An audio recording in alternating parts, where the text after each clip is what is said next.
وقاسمهما إني لكما لمن الناصحين فدلاهما بغرور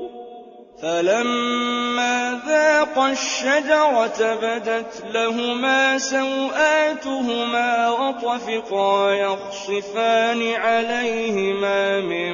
ورق الجنة وناداهما ربهما ألم أنهكما عن تلكما الشجرة وأقل لكما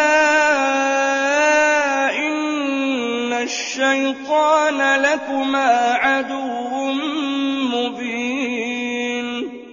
قالا ربنا ظلمنا أنفسنا وإن لم تغفر لنا وترحمنا لنكونن من الخاسرين قال اهبطوا بعضكم لبعض عدو ولكم في الأرض مستقر ومتاع إلى حين قال فيها تحيون وفيها تموتون ومنها تخرجون يا بني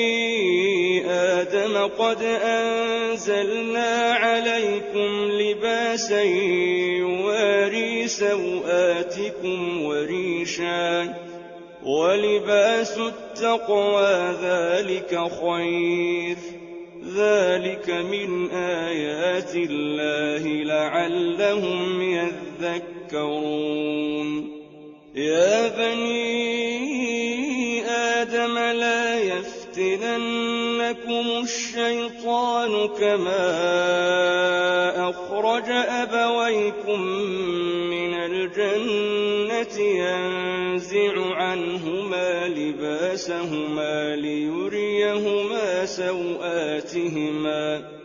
إنه يراكم هو وقبيله من حيث لا ترونهم إنا جعلنا الشياطين أولياء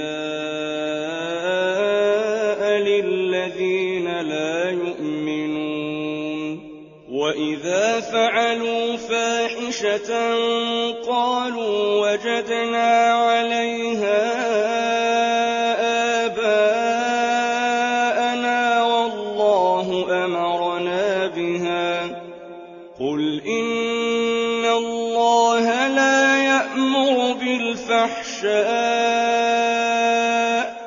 أتقولون على الله ما لا تعلمون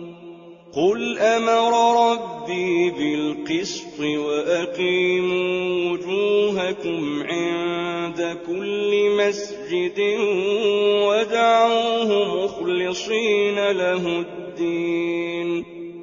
كما بدأكم تعودون